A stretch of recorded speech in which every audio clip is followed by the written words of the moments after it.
আসসালামু আলাইকুম। আশা করছি মহান রব্বুল আলামিনের রহমতে আমরা সকলে ভালো আছি। আমরা অলরেডি প্রিভিয়াস ভিডিওতে লাইন সেগমেন্ট, রে সম্পর্কে বেসিক কিছু ধারণা নিয়েছিলাম। আজকে আমরা প্রথমে দেখতে যাচ্ছি লাইন সেগমেন্ট এবং রে নিয়ে কিছু আ পোস্টুলেটস আছে মূলত।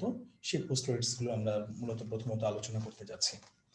সো আশা করছি আপনারা যদি কেউ আমাদের প্রিভিয়াস ভিডিওটি না দেখে থাকেন তাহলে প্রথমত অবশ্যই আপনাদেরকে প্রিভিয়াস ভিডিওটি এক নজর দেখে নিতে হবে। Alright. So line segment and ray. What is line segment or what is ray, এটা কিন্তু আমি অলরেডি আপনাদেরকে প্রিভিয়াস ভিডিওতে ডিসক্রাইব করেছিলাম। সো আজকে আমরা প্রথমে এই লাইন সেগমেন্ট এবং রে দিয়ে কিছু ফর্মুলা আছে বা কিছু রুলস আছে, সেই রুলসগুলো আমরা প্রথমে দেখতে যাচ্ছি। একদম কিছু নেসেসারি ফর্মুলা বলা যায়, যে ফর্মুলাগুলি না জানলেই না বা যেই বেসিক গুলো না জানলেই না, নেসেসারি কিছু বেসিক দেখতে যাচ্ছি আমরা ফ্রম লাইন সেগমেন্ট অ্যান্ড রে। ওকে, সো আমরা যদি এই জিনিসগুলো নিয়ে একটু আলোচনা করতে চাই, প্রথমেই যেটি বলা হচ্ছে সেটি হচ্ছে আমাদের কাছে নিশ্চয়ই মূল বইটি আছে, মূল বইটি থেকে আমরা একটু লক্ষ্য করব এবং ভালো মতো বুঝে নেওয়ার চেষ্টা করব। One and only one straight line can be drawn through 2 points. আমি আবারও বলছি, one and only one straight line can be drawn through 2 points. অর্থাৎ দুটো পয়েন্টের মাধ্যমে শুধুমাত্র একটি লাইন অঙ্কন করা পসিবল। আমি আবারও বলছি, দুটো পয়েন্টের মাধ্যমে শুধুমাত্র একটি লাইন অঙ্কন করা বা ড্র করা পসিবল। লাইক আমরা যদি এমনটা বলি, এটা একটা পয়েন্ট এবং এটা একটা পয়েন্ট। সো এই দুটি পয়েন্ট দিয়ে আপনাদেরকে যদি প্রশ্ন করা হয় যে এই দুটি পয়েন্ট দিয়ে বেসিক্যালি কয়টি লাইন ড্র করা পসিবল, সো আমরা এক বাক্যে এটার অ্যান্সারটা দিয়ে দিতে পারি, এই দুটি পয়েন্ট দিয়ে শুধুমাত্র একটি লাইন ড্র করা পসিবল। আমরা দেখে নিচ্ছি, আমরা যদি স্কেলের সাহায্যে এই পয়েন্টের সাথে এই পয়েন্টটাকে জাস্ট জয়েন করে দিই তাহলে কিন্তু সেটা একটা লাইনে কনভার্ট হয়ে গেল। এবং আমি অলরেডি আপনাদেরকে বলেছি যে শুধুমাত্র দুটি যদি পয়েন্ট দেওয়া থাকে আমাদের কাছে, আমি আবারও বলছি, আমাদের কাছে যদি দুটি পয়েন্ট দেওয়া থাকে, দুটি পয়েন্ট থেকে আমরা শুধুমাত্র একটি লাইন ড্র করতে পারবো। অলরাইট, সো চলে যাচ্ছি আমরা পরের পয়েন্টটিতে, অর্থাৎ 2 নং পয়েন্টটিতে। 2 নং পয়েন্টটিতে বলা আছে the points lying on the same straight line are collinear. আমি আবারও বলছি, the points lying on the same straight line are called collinear. অর্থাৎ আমি যদি আপনাদেরকে বলি এমনটা, আমি যদি এটা বলি যে একটি লাইন ড্র করা হয়েছে, একটি লাইন সেগমেন্ট ড্র করা হয়েছে, যেখানে সাপোজ আমি এখানে একটি পয়েন্ট নিলাম এ, এখানে একটি পয়েন্ট নিলাম এ, এবং এটার মিডলের দিকে আমি একটি পয়েন্ট নিলাম সি, মিডলের দিকে আমরা একটি পয়েন্ট নিলাম সি। সো আমরা অলরেডি দেখতে পাচ্ছি যে এখানে তিনটি পয়েন্ট দেওয়া আছে, আমরা অলরেডি দেখতে পাচ্ছি এখানে তিনটি পয়েন্ট দেওয়া আছে। সো যখন একটি লাইন সেগমেন্টের ভিতরে এক বা একাধিক পয়েন্ট থাকে, প্রত্যেকটি পয়েন্টকে আমরা বলতে পারি কোলিনিয়ার। আমি আবারও বলছি, একটি লাইন সেগমেন্টের ভিতরে বা একটি স্ট্রেট লাইনের ভিতরে যদি একের অধিক পয়েন্ট থাকে তাহলে এই একের অধিক পয়েন্টগুলোকে আমরা বলতে পারি কোলিনিয়ার। দ্যাট মিন্স এই ফিগারটি থেকে আমি বলতে পারছি here A, B and C points are collinear. All right, আশা করছি বুঝতে প্রবলেম হওয়ার কথা নয়। সো আমরা যদি একটু সামারাইজ করি, এক নং পয়েন্টে আমরা বলেছিলাম যে দুটি পয়েন্ট থেকে শুধুমাত্র একটি লাইন সেগমেন্ট অঙ্কন করা বা ড্র করা পসিবল, এবং 2 নং পয়েন্টটিতে আমরা বলেছি একটি লাইন সেগমেন্টের ভিতরে যদি একের অধিক পয়েন্ট থাকে, কখনো একের অধিক পয়েন্ট যদি থাকে তাহলে সেই পয়েন্টগুলিকে আমরা বলতে পারি তারা কোলিনিয়ার পয়েন্ট। মনে রাখবো, একটি লাইনের ভিতরে যদি একের অধিক পয়েন্ট নেওয়া হয় তাহলে তাদেরকে বলা হয় কোলিনিয়ার পয়েন্ট। অলরাইট, সো চলে যাচ্ছে আমরা আমাদের পরবর্তী টপিকসটিতে, অর্থাৎ 3 নং পয়েন্টটিতে। আমাদের এই প্রত্যেকের কাছে নিশ্চয়ই মূল বইটি আছে, মূল বোর্ড বইয়ের 125 নং পেজ। আমি আবারও বলছি, মূল বোর্ড বইয়ের 125 নং পেজে অনেকগুলি ফর্মুলা দেওয়া আছে, যে বেসিকগুলো আমরা আসলে না জানলে আমরা জিওমেট্রিতে ভালো করতে পারবো না। সো সেই বেসিকগুলি আমি আপনাদেরকে বুঝিয়ে দিচ্ছি। আপনারা প্রত্যেকে আপনাদের মূল বোর্ড বইটির সামনে নিয়ে অবশ্যই এই ক্লাসটি করতে বসবেন।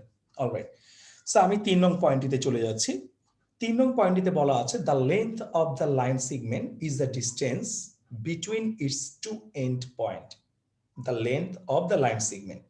একটা লাইন সেগমেন্টের length is the distance between its two end point. আচ্ছা, আমি যদি একটা লাইন সেগমেন্ট নেই, সাপোজ আমি একটা লাইন সেগমেন্ট নিলাম, এই লাইন সেগমেন্টের, আমি আবারও বলছি, আমি একটা লাইন সেগমেন্ট নিলাম, এই লাইন সেগমেন্টের যে লেন্থটা, সাপোজ আমি আপনাদেরকে বলছি যে এখানে 5 সেন্টিমিটার একটি লেন্থ নেওয়া হয়েছে। আপনাদের প্রত্যেকের কাছে নিশ্চয়ই স্কেল আছে, আপনারা স্কেলের সাহায্যে প্রথমত 5 সেন্টিমিটার একটি লেন্থ দিয়ে একটা লাইন সেগমেন্ট ড্র করে নেবেন।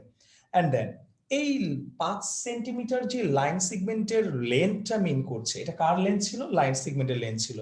লাইন সেগমেন্টের লেন্থ বলতে বেসিক্যালি বোঝানো হয় এই লাইন সেগমেন্টের এইদিকে একটি স্টার্টিং পয়েন্ট আছে এবং এইদিকে একটি এন্ডিং পয়েন্ট আছে। অর্থাৎ লাইন সেগমেন্টের দুটো এন্ডিং পয়েন্ট থাকে। আমরা এটাকে এভাবে বলতে পারি, এটা একটা স্টার্টিং পয়েন্ট এবং এটা একটা এন্ডিং পয়েন্ট, অথবা আমরা এটাকে এভাবে বলতে পারি টু এন্ডিং পয়েন্টস। সো এই 5 সেন্টিমিটার লেন্থ বলতে মূলত এই এ পয়েন্ট এবং বি পয়েন্ট, যেই দুইটা এন্ডিং পয়েন্ট ছিল, সেই দুইটা এন্ডিং পয়েন্টের লেন্থকে মিন করছে। অলরাইট, চলে যাচ্ছি আমরা পরবর্তী পয়েন্টটিতে বা পরবর্তী টপিকসটিতে, 4 নং topics. Any point except the end points of a line segment is called an interior point of the line segment. আমি আবারও বলছি, বলা হয়েছে any point except the ending point, any point except the ending point of a line segment is called an interior point. All right. That means আমি যদি এটাকে একটা line segment বলি, সাপোজ আমার এবি হচ্ছে একটা লাইন সেগমেন্ট যার দুটো এন্ডিং পয়েন্ট আছে, তারা কে কে? এ একটা এন্ডিং পয়েন্ট এবং বি একটা এন্ডিং পয়েন্ট। সো আমি এই লাইন সেগমেন্টের ভিতরে যদি এখানে একটি পয়েন্ট নেই সি, কিংবা এখানে একটি পয়েন্ট নেই ডি, তাহলে এই সি পয়েন্ট এবং ডি পয়েন্টকে আমরা আসলে মূলত বলতে পারি ইন্টেরিয়র পয়েন্ট। আমি আবারও বলছি, এই সি পয়েন্ট এবং ডি পয়েন্টকে আমরা মূলত বলতে পারি এরা হচ্ছে ইন্টেরিয়র পয়েন্ট। অলরাইট, অর্থাৎ একটা লাইন সেগমেন্টের ভিতরে দুটো এন্ডিং পয়েন্ট বাদে আপনি মাঝখানে যত খুশি তত পয়েন্ট বসান না কেন, সবগুলো পয়েন্টকে আমরা বলে ফেলবো ইন্টেরিয়র পয়েন্ট। অলরাইট, সো চলে যাচ্ছি আমরা আমাদের পরবর্তী পয়েন্টটিতে। পরবর্তী পয়েন্টটিতে বলা আছে, in a plane two straight lines can intersect each other at one and only one point. In a plane, two straight lines can intersect each other at one and only one point. Plane বলতে basically কি বোঝানো হয়? আমি already আপনাদেরকে previous basic ভিডিওতে plane সম্পর্কে আলোচনা করেছিলাম। প্লেন বলতে মূলত আসলে একটি সারফেসকে বোঝানো হয়, বা একটি জায়গাকে বোঝানো হয়, বা একটি তলকে বোঝানো হয় সোজা ভাষায়। অর্থাৎ আপনি এই যে একটি স্ট্রেট লাইন নিয়েছেন, এই স্ট্রেট লাইনটি কিন্তু একটি প্লেনের উপরে নিয়েছেন। এই স্ট্রেট লাইনটি ডেফিনেটলি এটা একটা প্লেনের উপরে নিয়েছেন। অথবা আমি যদি এটাকে এভাবে ব্যাখ্যা করি, সাপোজ এটা হচ্ছে আমার হ্যান্ড, আমার হাতের উপরে আমি এই মার্কারটিকে রাখলাম, আমার হাতের উপরে আমি এই মার্কারটিকে রাখলাম। তাহলে আমার হাতের উপরে যদি আমি এই মার্কারটিকে রাখি, এই যে আমার হাতের যেই তলটি, আমার হাতের যে সারফেসটি, সেই সারফেসটির মধ্যে একটি প্লেন আছে, যে প্লেনের মধ্যে আমি কি করেছি? মার্কারটিকে রেখেছি। দ্যাট মিনস কোনো একটি নির্দিষ্ট অবজেক্ট আপনি যেই জায়গার উপরে রাখছেন বা ড্র করছেন বা সামথিং এলস, যা কিছুই করছেন না কেন, এই জিনিসটাকে আমরা আসলে বলতে পারি সেটা একটা প্লেন। সো এই এবি স্ট্রেট লাইনটা ডেফিনেটলি এটা একটা প্লেনের উপরেই ড্র করা হয়েছে। তা আমাদেরকে 5 নং পয়েন্টটিতে বলা হয়েছে, two straight lines can intersect one and only point. আমি আবার বলছি, two straight lines can intersect one and only one point. অর্থাৎ এটা যদি একটি স্ট্রেট লাইন হয়, সাপোজ এবি একটি স্ট্রেট লাইন, অ্যান্ড এটা একটি স্ট্রেট লাইন, যেটি হচ্ছে সিডি একটি স্ট্রেট লাইন। যখন একটি স্ট্রেট লাইন আরেকটি স্ট্রেট লাইনের ভিতর দিয়ে যাবে, ভিতর দিয়ে যাওয়াটাকে বলা হয় ইন্টারসেক্ট করা। আমি আবারও বলছি, একটা স্ট্রেট লাইনের ভিতর দিয়ে যখন আরেকটা স্ট্রেট লাইন এমন ভাবে যায়, তখন সেটাকে বলা হয় ইন্টারসেক্ট করা। সো যখন দুটো স্ট্রেট লাইন একটা আরেকটাকে ইন্টারসেক্ট করে যাবে, তখন তারা শুধুমাত্র একটা নির্দিষ্ট পয়েন্টে কিন্তু ইন্টারসেক্ট করবে, শুধুমাত্র একটা নির্দিষ্ট পয়েন্টে তারা ইন্টারসেক্ট করবে। সাপোজ আমি এই পয়েন্টটাকে ও দ্বারা ডিনোট করলাম। সো এই দুটো straight line AB and CD just intersect in one point which is O. Alright, চলে যাচ্ছে 6 নম্বর পয়েন্টটিতে। If two points lie in the same plane, যদি দুটো পয়েন্ট একই প্লেনের উপরে অবস্থিত হয়, the line joining them lies wholly in the plane. Okay, বলা হয়েছে আমরা যদি দুটো পয়েন্ট একটা প্লেনের উপরে নিয়ে নিই, বা একটি জায়গার উপরে যদি দুটো পয়েন্টকে নেওয়া হয়, একটি জায়গার উপরে দুটো পয়েন্টকে যদি নেওয়া হয়, লাইক এমনটা, আমি এখানে একটি পয়েন্ট নিচ্ছি এ পয়েন্ট, এবং সাপোজ আমি এখানে একটি পয়েন্ট নিচ্ছি বি পয়েন্ট। সো এই দুটো পয়েন্ট একটি নির্দিষ্ট প্লেনের উপরে লাই করছে, মানে অবস্থান করছে। এই দুটি পয়েন্ট একটি নির্দিষ্ট প্লেনের উপরে লাই করছে, মানে অবস্থান করছে। যখন দুটি পয়েন্ট একটি নির্দিষ্ট প্লেনের উপরে, মানে নির্দিষ্ট একটি জায়গার উপরে লাই করে, তখন এই দুটো পয়েন্ট দ্বারা যেই স্ট্রেট লাইনটিকে ড্র করা যাবে, এই দুটি পয়েন্ট দ্বারা যেই স্ট্রেট লাইনটিতে ড্র করা যাবে, সেই স্ট্রেট লাইনটি পয়েন্ট দুটো যেই প্লেনের উপরে ছিল, স্ট্রেট লাইনটিও ঠিক সেই প্লেনের উপরেই অবস্থিত হবে। আশা করছি আমরা প্রত্যেকেই ভালো মতো বুঝতে পেরেছি। আমি যদি আমরা এখানে টোটাল 6টি পয়েন্ট নিয়ে আলোচনা করেছি। 6টি পয়েন্টকে যদি আমি একটু সামারাইজ করি আপনাদেরকে, অলরেডি আমি প্রত্যেকটি পয়েন্টের জিওমেট্রিক্যালি ফিগার দিয়ে ব্যাখ্যা দিয়েছি। আমি এখন জাস্ট একটু সামারাইজ করে বলছি। একদম প্রথম পয়েন্টটিতে আমাদের বলা ছিল দুটো পয়েন্ট দ্বারা শুধুমাত্র একটি লাইন ড্র করা possible. Okay, that means only one straight line can be drawn. One straight line can be drawn,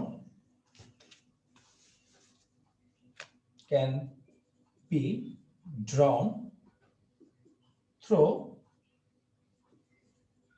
2 points.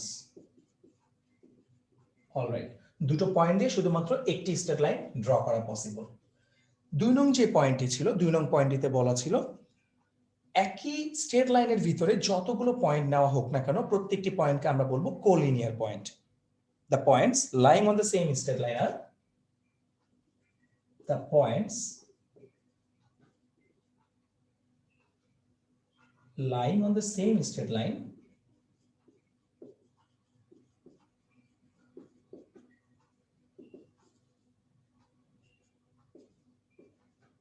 are co-linear point. Okay. 3 নং যে পয়েন্টটি বলা ছিল, the length of the line segment is the distance between two ending point. Two ending পয়েন্টের distance ছিল। Two ending points distance is the length of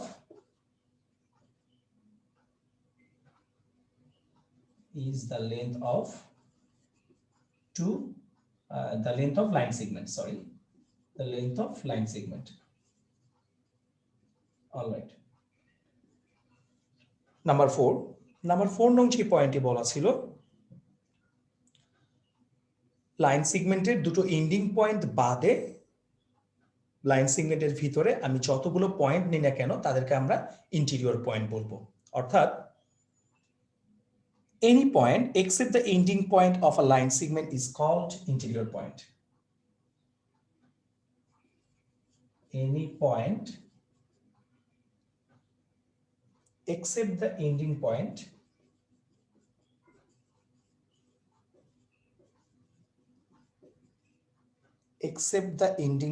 of a line segment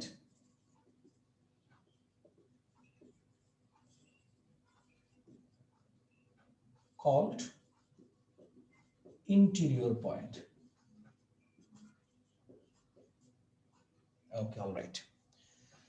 So আমরা যদি এর পরের ব্যাখ্যাটা একটু বলতে চাই, অর্থাৎ number 5, in a plane two straight line can intersect each other at one and only one point. অর্থাৎ নাম্বার 5 এর যে পয়েন্টটি আছে, two straight line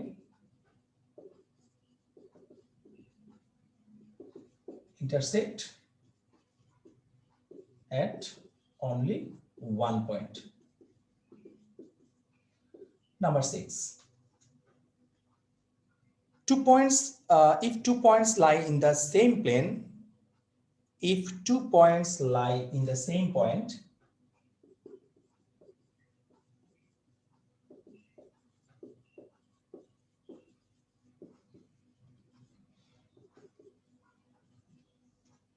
the line joining them